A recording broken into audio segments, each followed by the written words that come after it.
Good afternoon, everyone. My name is Jim Kohler, and I am president and CEO of the Greater Houston Partnership, and it's terrible when you lose control of a meeting before it ever starts. It's one of those crazy things that happens. Thank you for your attention. I want to welcome you to the annual State of the City meeting today at the Partnership. We're really glad you're here. And on the screens on your right and your left, you will notice the names of the partnership companies who have made this possible today. Please hold your applause until the very end, because the list is very generous for the mayor, in honor of the mayor today. Our sponsors today are Blue Cross Blue Shield of Texas, Budweiser Silver Eagle, Crescent Real Estate Equities, El Paso Corporation, Hibernian National Bank, Memorial Healthcare, Port of Houston Authority, Southwest Bank of Texas, 3DI, Bank of Texas N.A., the Boeing Company, Bracewell and Patterson, Christus St. Joseph Hospital, Fulbright and Jaworski LLP, the Houston Contractors Association, Klotz Associates, LJA Engineering and Surveying, Othon Inc., Roadshow Media, SBC, Shook Hardy and Bacon LLP, TCB, Traffic Engineers, Turner Construction Company, Waste Management Inc., Wells Fargo, and Winstead, Seacrest, and Minnick.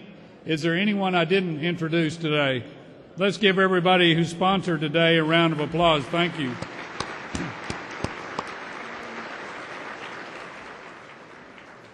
Now, it's my pleasure to introduce the chairman of the Greater Houston Partnership for his first State of the City address with the mayor, Mr. Jody Giles. Jody?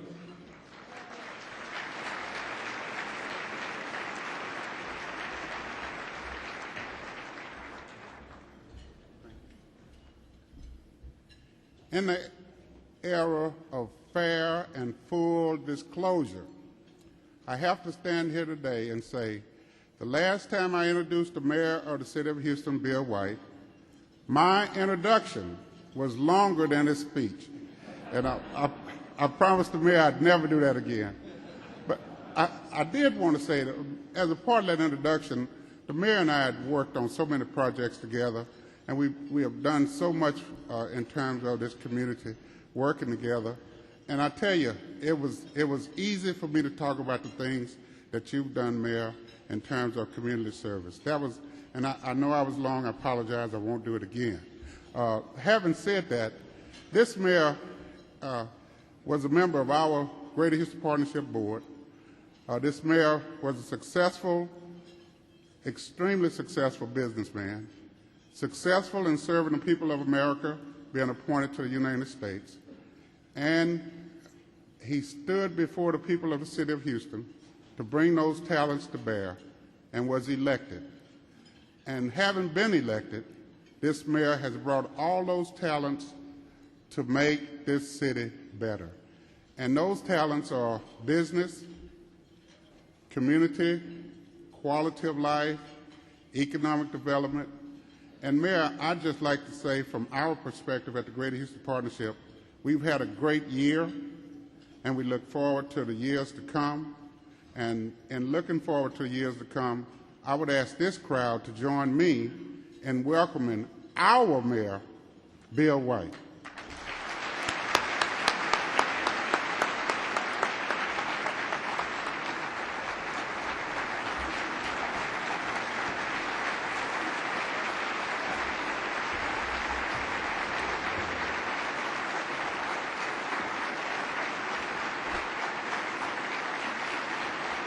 Sit down. Giles, you got them all excited that my speech would be less than your introduction. But I have to disappoint you. Jim and Jody and elected officials, distinguished guests, it's great to be with you. You know, Andrea and I took a risk. along with a lot of other people who stood up with us when we mounted an uphill campaign to get this city moving. We had big plans to get the economy and traffic moving and to make the city hall more efficient and responsive and improve the quality of life of Houston.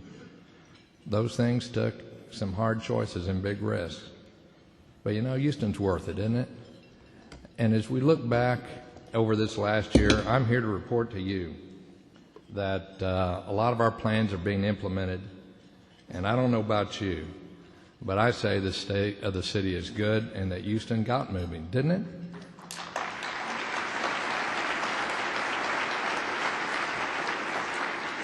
Just look, Judge, our economy's up sharply, over 20,000 new jobs last year after falling off for 2 years in a row. Faster percentage growth in major urban areas in this country and certainly in this state. And in 2005, we look forward to implementing the business development plan that a distinguished group of citizens put together, endorsed by the Greater Houston Partnership and other regional development agencies. I'll tell you what, it calls for more funding for economic development that ought to be funded so that we can target those industries we want to relocate and do what we can to make it easier for existing businesses to expand. And those within city government are going to continue our work and make it easier to do business in the city of Houston with a building, speeding up the building permit so that people have more of an incentive to build right here in the city limits. And, you know, economic development in our region isn't just a slogan, and it won't depend on a slogan or some image. What it will depend on is how we do in dealing with the challenges of traffic congestion, air quality, flooding, improving our neighborhoods, making our local government the most responsive and ethical in the nation. And those are some of the things I'm going to address, taking stock in each case of what we've done so far and what we're going to do in 2005. Look, we took some bold and very practical steps on traffic congestion. I think you know that.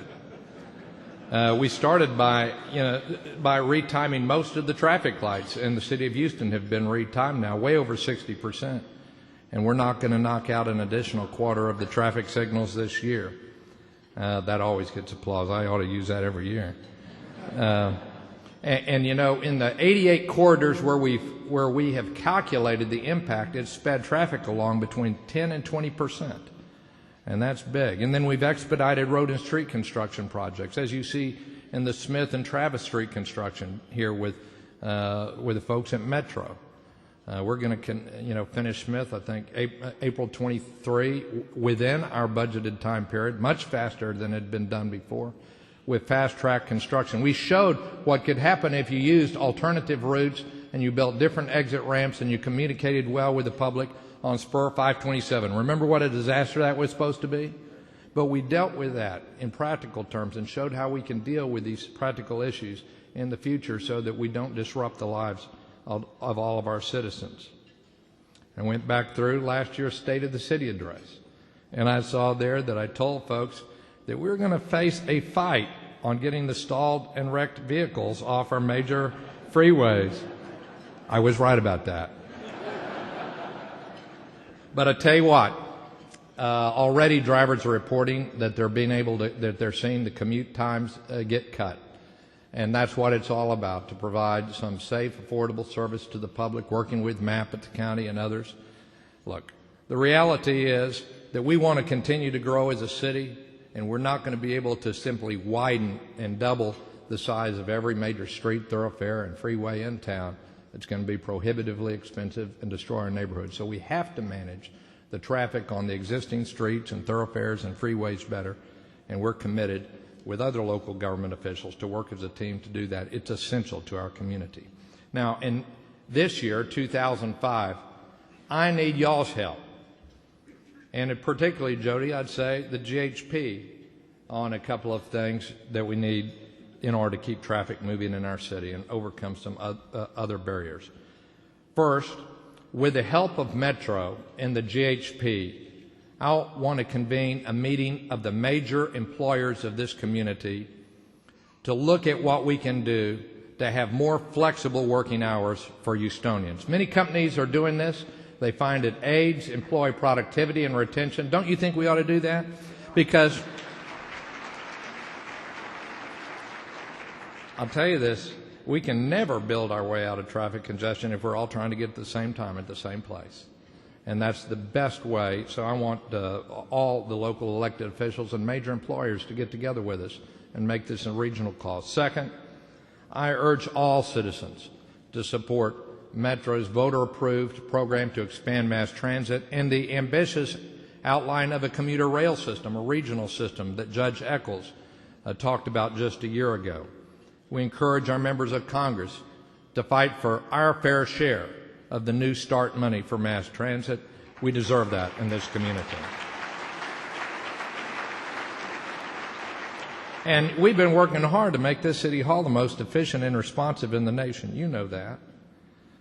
Thanks to the support from the voters, a strong and tough and united City Council, and so many responsible and dedicated city employees, we have led the major cities in the United States on pension reform. This was an issue that I first mentioned publicly anywhere at the State of the City address last year, and some people said, well, you're not going to be able to do anything about that, but we did. And we've shown the nation that we can act responsibly and think ahead for the future and beyond just a fiscal year. I mean, this is real stuff we did. We cut the pension liabilities by over $1 billion and put it on a sustainable basis for the employees. That's the kind of achievement we need in City Hall. And we've done other things, too. I could list them. We've linked employee performance to pay within City Hall, introduced more performance-based contracting. And I'll tell you, under the leadership of the able leadership of Chairman Mark Ellis, we passed a half-cent property tax cut, showing that we recognize that local government entities ought to have tax discipline and that the City of Houston would be willing to abide by that kind of tax discipline. We cut the growth of our health insurance costs, which were spiraling faster than the ability of the taxpayers or employees to pay, all without compromising the quality of competitive services. And I could go on and on. Look, speaking of our employees, you know I work hard to serve you as mayor, but one person can't make a difference. It takes a big team, and we have a lot of dedicated city employees out there. They deserve our respect, and that means taking time to say thanks. If you want to do something, not that's just a good thing and a right thing to do, although it's both of those, but will help assure you of a city government that's as good as the people, then I want you to say thanks.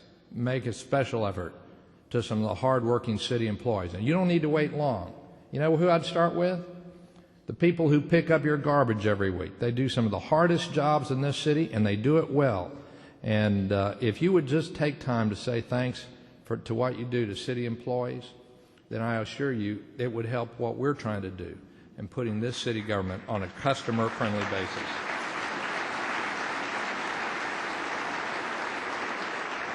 And in 2005, we know we must improve the municipal court system. Too much time is wasted down there by citizens, by police officers. They used archaic technology, and you will see some changes made now.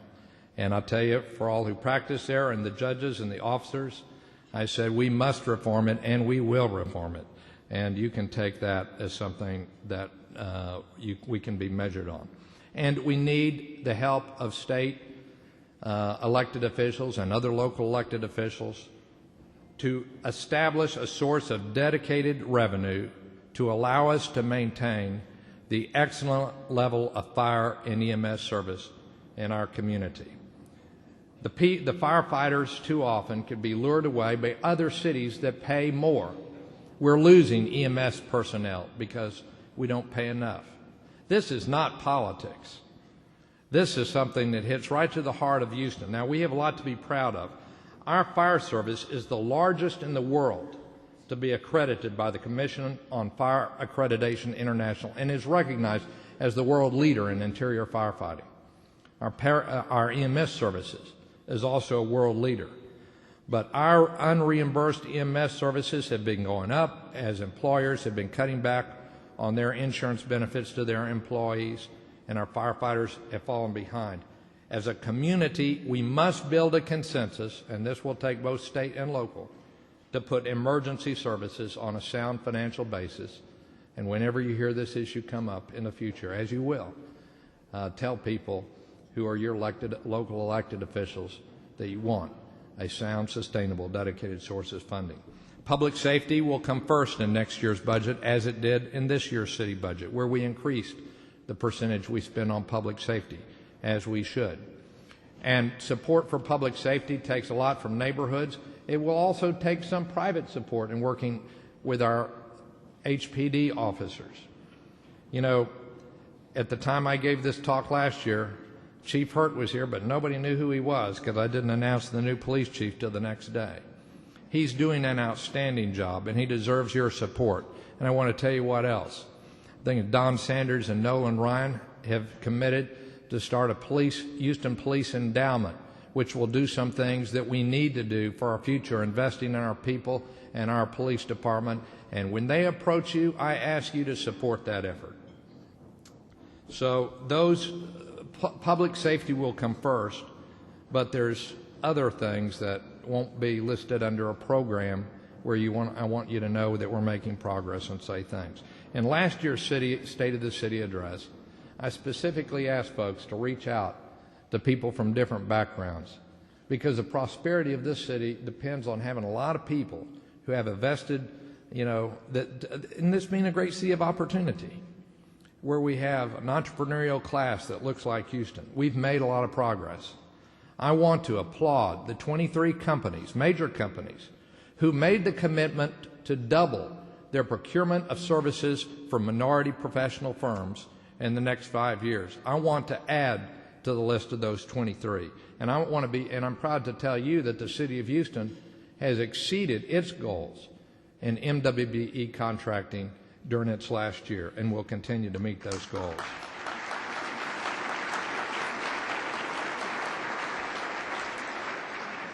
And this should be the year where we put behind us this silly label of fattest city.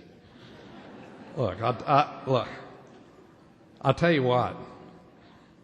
I don't know whether you looked at the national weather forecast this morning, but I guarantee you there were more people in Houston running and bicycling this morning than the entire Northeast United States of America. And you can help yourself and your city. Set a good example for young people. Send out emails, encourage others to support some of the things we did on the Mayor's Fitness Challenge that you'll be hearing in the next coming weeks. And I'll give you a preview, and I want your help with all those email networks. There are 2 events that are scheduled in March where all the proceeds will be dedicated to our city parks and the hike and bike trails and the amenities for the kids.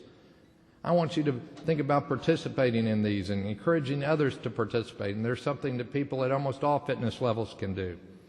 They are the Bayou City Fun Run on March 12th and our first Tour de Houston bike ride on March 19th. Information will be on the city website, and we encourage you and those employers get the information out on your website. Healthier, fitter Houston will reduce our medical costs, reduce great tragedy, and I'm dedicated to getting us off that list this year, and this will help. Finally, for looking back, I want to talk about what we've done for neighborhoods, and there are 2 things that are going to be the major new initiatives that, if you remember anything from this talk, I hope you'll remember. Let me review what we've done on improving those neighborhoods. We have more libraries than ever open with longer hours. More services are being offered at neighborhood clinics. Next week, we will open again for the first time in 3 years the Riverside Clinic with an expanded range of services, and there will be more clinics open throughout the year.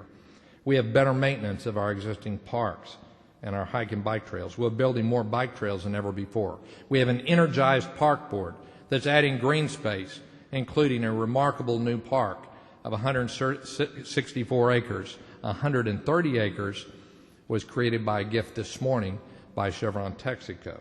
And you're going to see more on this occurring month after month. We have a zero tolerance policy towards illegal dumping and the unlawful placement of heavy trash which has been a bane for so many neighborhoods. We had the creation of a neighborhood protection corps, a brainchild really of one of my council colleagues, Tony Lawrence, to provide assistance for the neighborhood civic clubs that are just trying to protect their own neighborhoods. We have stronger support for arts and cultural organizations than ever before, including some of those community organizations which enrich this community so much. And most significantly for the long run, now for the first time ever in the city of Houston, we have a dedicated fund for drainage improvements in neighborhoods to reduce flooding. Been a pretty good year for neighborhoods, hasn't it? But I want to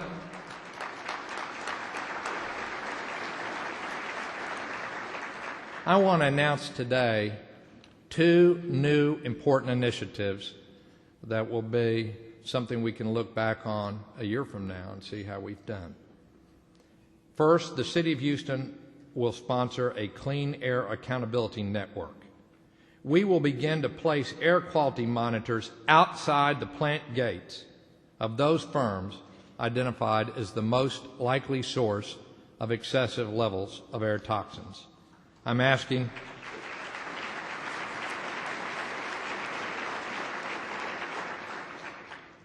today for the leaders of our great healthcare institutions to respond when I ask for participation in a task force to look and give us their belief based upon the existing literature of the acceptable levels of some of these air toxins. And finally, I'll be asking the city attorney and judge and Mr. Commissioners, and the other mayors are here, other local elected officials, ask their enforcement agencies and attorneys to empower our local law enforcement agencies to go after people if they have no plans to reduce the level of air toxins that are emitted that violate what our medical professionals believe are acceptable standards for public health. Clean air is a moral and ethical issue, and no one should have the right to make the air we breathe more chemically risky because they don't own it. But cleaning our air is important to our ability to attract new jobs, preserve the value of our homes, and protect the respiratory health of young Houstonians and people who want to make Houston our home. We want to send a clear message that the air is going to be cleaner in Houston, Texas, and we're committed to it. We have made great progress in this community on the state implementation plan to reduce low-level ozone. Much of that has been with the leadership of the business community and the industries, which have been a great strength to our economy that have been historical emitters.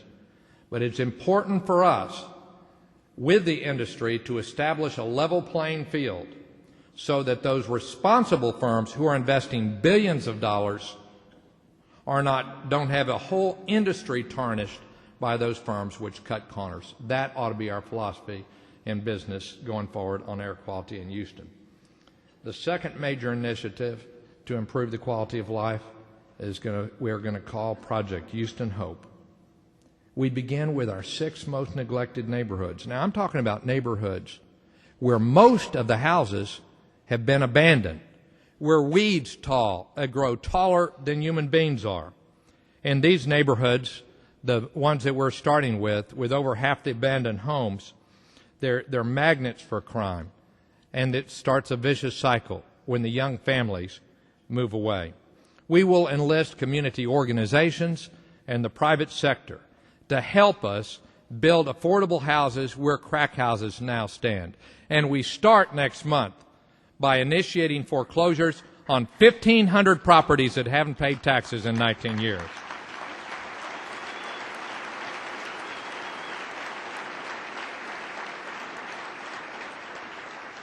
And we'll need partners in the private sector and other local governments to help us bring the water and sewer services, the streets, the drainage, the schools up to standards, and to repair those houses that have fallen down and are in disrepair where somebody is still living in their house.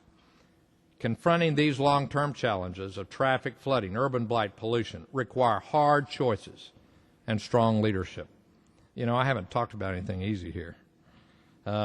I'm blessed to serve with local elected officials here who are committed to trying to build consensus in our community. The local elected officials reflect the full diversity of our community, including some strong and often differing opinions. I appreciate those people who take time to find common ground so that we can end the talk and actually get things done. I'm particularly appreciative to the Comptroller and City Council and the leaders among those groups who try to find common ground to know that moving forward and getting things done is better than scoring a debating point. After all, if we don't make the hard choices for this community now, when are we going to do it? In a growing community, delay just means the choices become harder and more expensive. Look, as we saw a year ago at the Super Bowl, this is a friendly, generous city. We witnessed it again just this year when right outside the doors where we stand, the private sector of this community, came up and committed over $30 million for a brand new 13-acre regional park that I was trying to build. We've seen it more recently with the outpouring of relief for the tsunami victims. We're an open, generous, warm, and friendly city. In my faith, we read Scripture that talks about how the righteous are like a city on the hill whose light can be seen from afar. We can serve as an example, a beacon of light to the other communities in this world, in this nation. Now, I'm not proposing that literally we raise the elevation of the city of Houston to make it a city on the hill, although there are some flooding engineers who say that would not be a bad idea. At least we got to lick subsidence. But I and so many here in Houston don't you feel in your gut right now that there is something going on in Houston, that this city is moving to the next level, that we're doing things with a unity of purpose and tackling hard issues that people talked about, that long times of talking about the need for leadership are over, and that the whole generation of leaders is emerging in this community to take it to that next level. And ask yourself, if you've done everything that you can to be part of that group of people who's moving this city forward. I think we're going to look back on 2004 and see it as a turning point in the history of the city of Houston. If the people in this room want to participate in something historic, taking this city to the next level, and participate in 2005, this city will only get better. Thank you very much.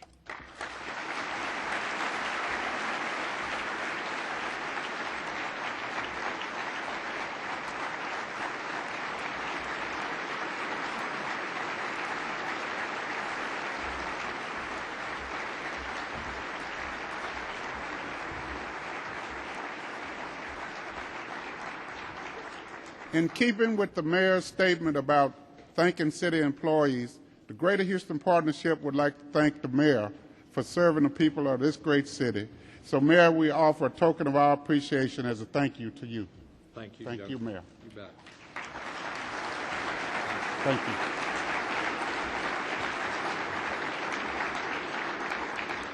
And we say thank you to each of you for attending, and have a great afternoon. Thank you.